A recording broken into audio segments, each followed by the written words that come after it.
What's going on, world? Welcome back to another episode of Indie Music Major Business. That's right, man. I am your host, MUG Amillion, in the building. Again, just shout out to Money United with Game for being the backing on this project and idea. If you didn't know, now you know, man. I am the host and the author of the book, Indie Music Major Business, A Guide to Your First Royalty Check. The first episode, man, I gave y'all a little background on myself, a little introduction on myself, and I touched on a couple of things, man, that I want to kind of get a little more detailed about and break down to y'all to help and inspire the music professionals out there tuned in, it's up and coming, looking for their way through this journey. The first episode, again, in my introduction, man, I kind of touched on my transition from the city of Nashville to Atlanta, the hardships that I ran into to force me to have to kind of move from my hometown. And I know a lot of artists out there, depending on what city you from, what city you live in, deal and face those same obstacles, man. You know, some people aren't as fortunate as me being in a Nashville where the music industry is thriving in a sense. It just wasn't thriving for the hip hop and rap community, especially during the time frame when I was doing it, man. You're talking about a time that was way before the internet being how it is now with social media and everything. We may have had like a MySpace page and stuff like that kind of cranking up. But this was more of a contact sport, man, for us. You know, you had to be hands-on, face-to-face, out there really networking and putting your music out there to people. You know, we had to really hit the road. Was going to other cities like Birmingham, Huntsville, Alabama, which is all this is right up the road. You know, Louisville, Kentucky, Bowling Green, Kentucky, man, college towns that was right around the way. But we had to get out there on that road, man, and really connect with other cities and other people, man, to put our name and our brands out there. And so not only did I have to do that just to kind of build brand awareness, I also had to move around at some point to even get my career and opportunities thriving.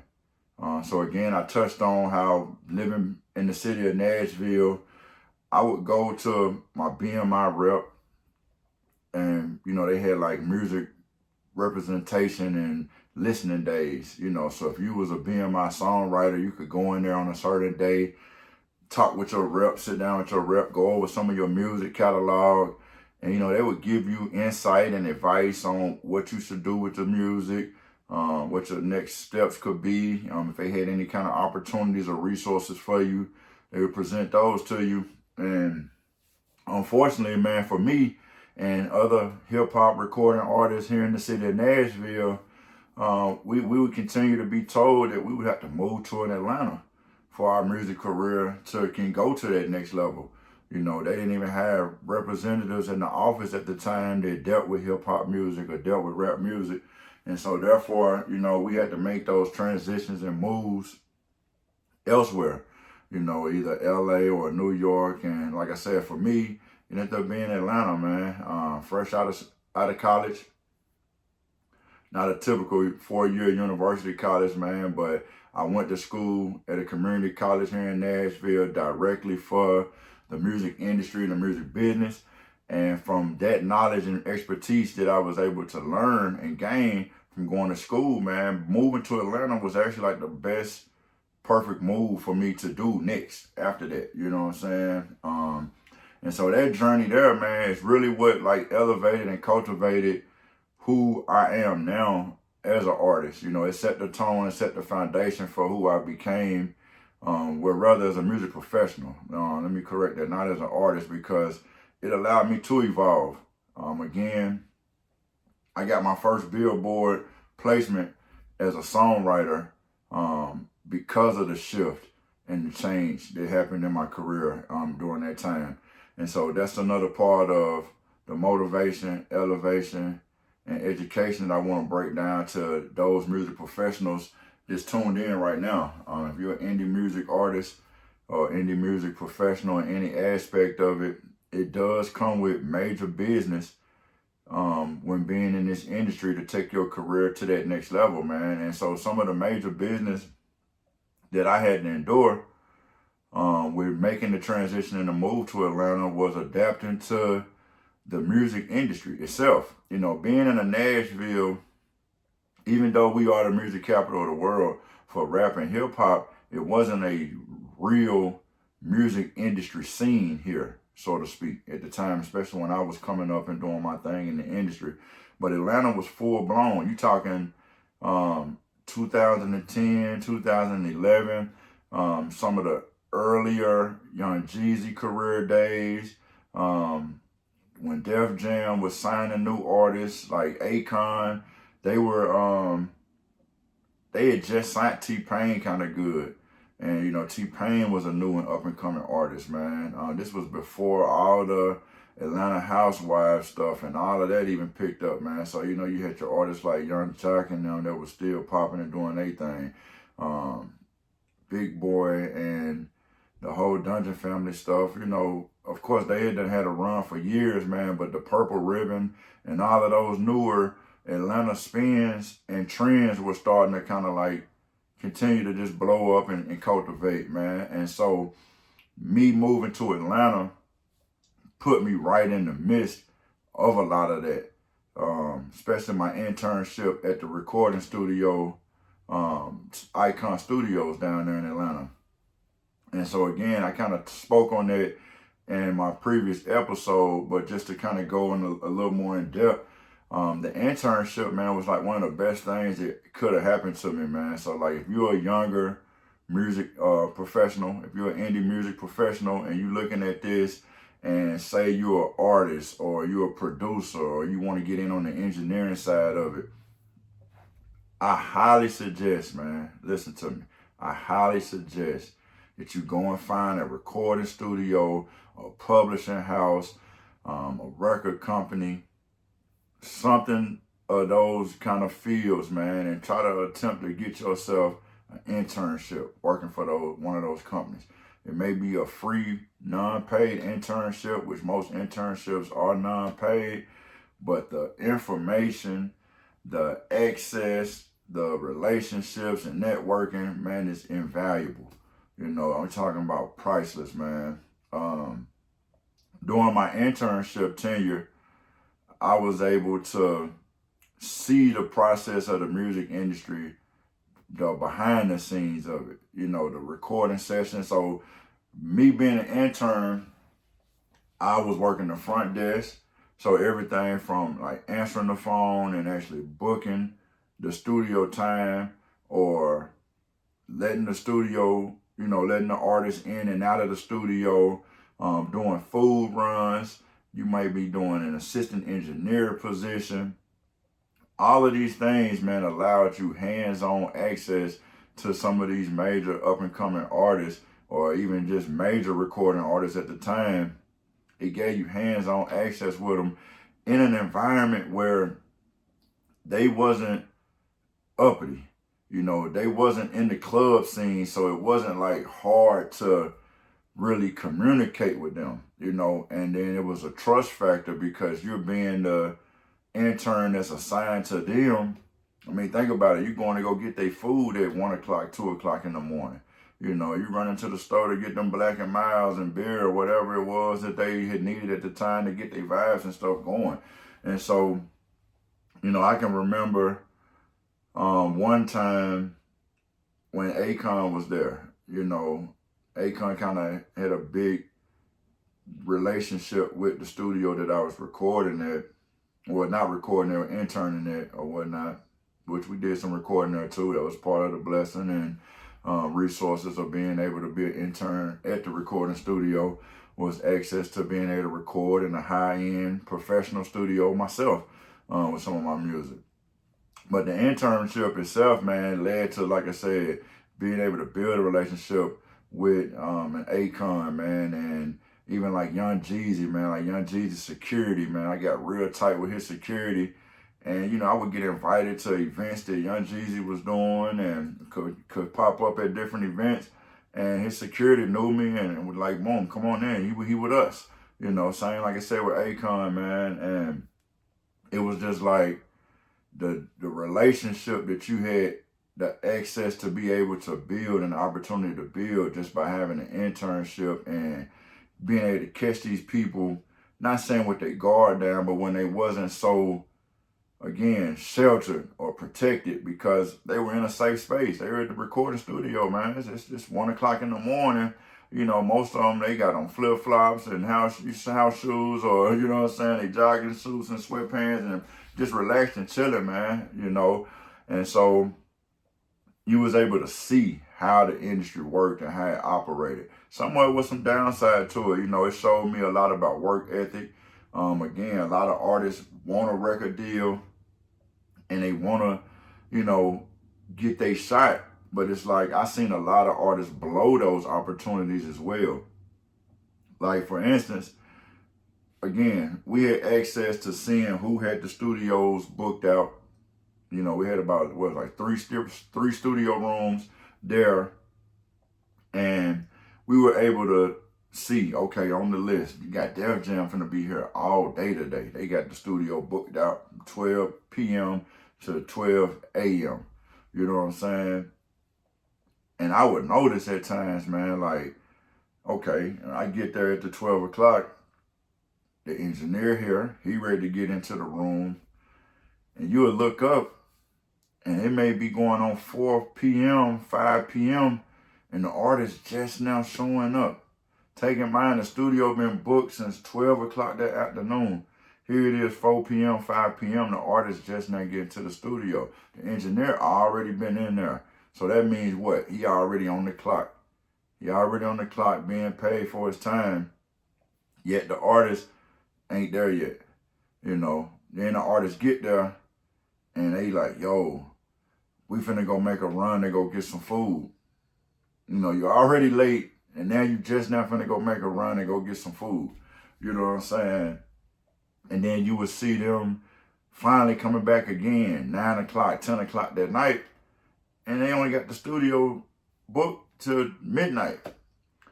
And so I say that to say, like, the work ethic, man. A lot of those artists that I remember having their studio time booked, I also remember not seeing any of them come out on a national or worldwide scale. These artists, like I said, they had deals with Atlantic Records, had deals with Def Jam and Warner Music and some of these high-end labels, man, real deal, national, worldwide record deals, you know. But again, they getting flown out here from some other city. They in the city of Atlanta, and they got caught up in Atlanta. You know, they wasn't there to work. They was there to have a good time and to be in Atlanta, you know. And that's cool, but it ain't cool, man, because when you sign up to be a part of this music industry, or this music business, rather, again, that's why I say indie music, major business, because people don't realize the major business that goes into being a successful artist once you get that chance and that shot at it. And again, that was one of the things that I was able to see and gain from my move to Atlanta hands-on. Also, just from a personal experience, again, I got my #1 Billboard by way of the first song that I recorded when I moved to Atlanta. Shout out to my guy, Sedell Young. Shout out to Chris Webby. So Chris Webby was an independent artist at the time, being managed by one of the A&Rs from Grand Hustle. And my guy, Sedell Young, had already had a production deal with DJ Toomp, which had a big affiliation with Grand Hustle. And so me and Sid already had a relationship anyway, you know. And so that worked out for both of us, but mainly for me, because through his networking that he was already able to do and put himself in a position, I was able to collaborate with him, and that turned into me writing a song, me and him collaborating on a record together, and him having the idea to say, hey, let's shop that song around with some of these other beats that I'm going to be sending out to other artists. And it ended up, we got a placement with it. You know what I'm saying? Again, There Goes the Neighborhood, debut, #1 on the Billboard Heat Seekers charts, song that I contributed to and co-wrote. was on that album. Hence, we got a #1 Billboard, man. Thank God for that. You know what I'm saying? But I say that again, man, and wanting to drop some major business in this episode as far as just being able and willing to pivot, right? Accepting the audible. If you're familiar with sports and with football, sometimes you get to the line and the coach may call in an audible, or the quarterback himself, he may see that the defense is set up a certain way. He may call an audible. So sometimes that's what life is going to do. You know, God is the quarterback, and you know, he's the coach up in the big box up there, and he's seeing the whole play, seeing it from a perspective you may not be seeing it from. And at the end of the day, that audible is to save you from getting a sack, or it's going to help you to get that first down, or even that touchdown. You may catch some wide open play. Like I said, again, man, that was a touchdown for me, you know, through the roof. Being able to be a part of that album, and that album going #1 on the Billboard without me even really intentionally seeking that, you know, that was a major blessing, man. That was something I didn't plan, didn't expect. But again, I ran with the audible, man, because I knew from me learning the business and how the music business works, that, hey, even as a songwriter, I can benefit from being a part of that song. You don't have to necessarily be the artist. So again, that's some major business. If you're an indie music professional out there that's on the recording artist side of it, be okay with the song not being your song, man. If it's going to put you in a better position to take the song to its highest level. Again, man, here I am. You know, it shifted my whole mindset moving forward with my internship, because here I am going into my internship as a rapper, right? I came fresh off of my mixtape with DJ Smalls and everything, and moving to Atlanta, you know, where rappers are at an all-time high. People are getting signed record deals. I'm seeing these different artists, new artists that people don't even know yet, that's being signed, and they recording in and out of the studio. And me getting that placement as a songwriter, it changed up my approach and my networking when I was running into these people, though. You know, starting off, I can remember giving Young Jeezy Camp one of my mixtapes. And they would just kind of pass it on to the very back. You know, just kept passing it on until it get to about the last guy in the crew. And he probably eventually threw it away, or ain't no telling. But then I can remember, fast forward, and me networking with those same type of artists as a songwriter now. Like, not approaching them on some, hey, I rap, this, that, but like, no, I'm a songwriter, man. If you got any beats that need hooks on them or something, man, let me write some stuff for you. Then it turned into, hey, get his email, or connect with my guy such and such, man. Send him your information, man. We're going to send you some beats and see what you can do. And so I started realizing, started seeing then, okay, me approaching this from a songwriter perspective, it's probably going to take me further than me approaching these people as a rapper. You got to think, most of them was rappers themselves. So they didn't need other rappers. You know what I'm saying? You know, they had guys on their camp, and then in they squad already there was rappers too. And so me coming to them as a rapper was more or less like a liability. You know, it's how I looked at it. It's like, you're not really bringing anything to the table of value. We got rappers. But me saying I'm a songwriter, let me write some hooks for y'all, now I'm bringing value to the table. So that's another part of it, man. If you're an indie music professional, it's all about bringing value to the table. You know, that's part of the major business that comes along with being in this industry. What are you bringing to the table outside of just you can rap? Or even if you make beats, what are you bringing to the table outside of just I make beats? I remember one of the guys I interned with, shout out to my guy J-Rob. J-Rob was an intern at Icon Studios as well. He was more on the production side of it, making beats and everything like that. That was like his goal, was to get beats placed with some of these artists. And I could remember a situation that happened for him as far as just being an intern, but also having a skill set and the know-how to do engineering. and he had an opportunity where he was the assistant engineer working a studio session, and then some downtime in that studio session, he had an opportunity to start playing some of his beats out loud. And so as he playing some of his beats, you know, during their downtime and just chill time, guess what? It led to them saying, hey, who made that beat? He made the beat. Now they interested in his beats and wanting to hear more of his stuff, which eventually did lead to him getting placements.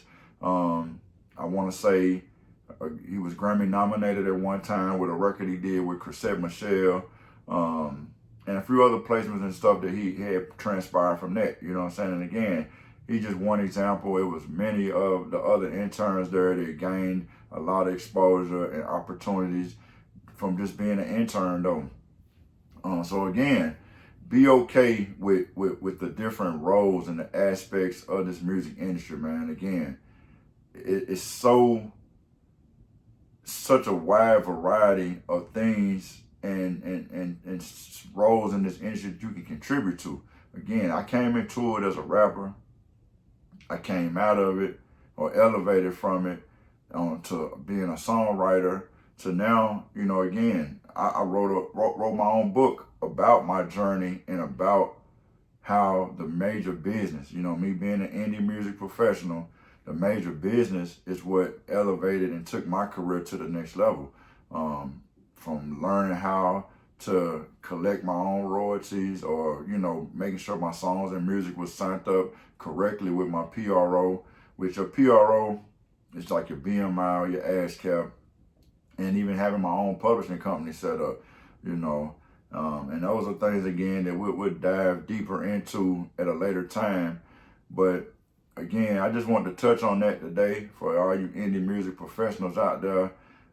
Just wanted to give y'all some motivation, encouragement, inspiration, and a real life testimony and example, man, from just my career. Again, starting off as a rapper, how I transitioned, elevated, and evolved that to doing the songwriting by way of knowing and having the knowledge and know-how to properly fill out a split sheet, properly, like I said, set up my publishing company, and networking, man. Networking, collaborating with up-and-coming producers, up-and-coming artists, and just seeing where it went, man. Again, Chris Webby was an up-and-coming artist. Cedar Young was an up-and-coming producer. I was an up-and-coming songwriter. And we all came together, man, and ended up with a #1. So it is possible, man, again. So don't be afraid to move around from your hometown, wherever that may be. Even if you're in Atlanta, you know, or around Atlanta, or in California or New York, where these things are accessible to you, sometimes that may still be the problem too. You may have to move around from those environments and go to somewhere new, you know, go find that new playing field, that new ground, that you can plant some seeds, do some networking, man, and take your career and help take somebody else's career to another level. So yeah, man, that's my indie music major business for the day. Again, man, shout out to Money United with Game. Shout out to one of my clothing sponsors, man, Baseball Rich, right here live from Nashville. You know what I'm saying? It's a Tennessee thing, man. Shout out to Baseball Rich. And yeah, man, again, we went #1, man, with our first one. So that was a blessing, man, again. But we're going to keep elevating. We're going to keep educating, and we're going to keep motivating, man. It's your boy, MUG Amillion. Y'all go find me right now on Instagram at MUGS_Amillion. Send me those DMs with any music business related questions you may have.